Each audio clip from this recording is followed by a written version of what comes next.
நெஞ்சம் என்னும் கூடு அதில் நெருப்பு வைத்ததாறு,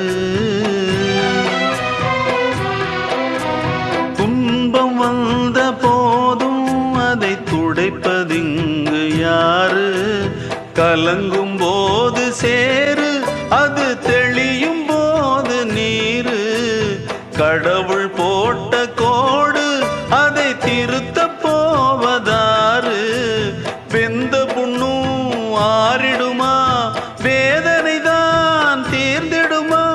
விண்ணுக்கும் மண்ணுக்கும் சம்பந்தம் உண்டுன்னு சொன்னது யாரு?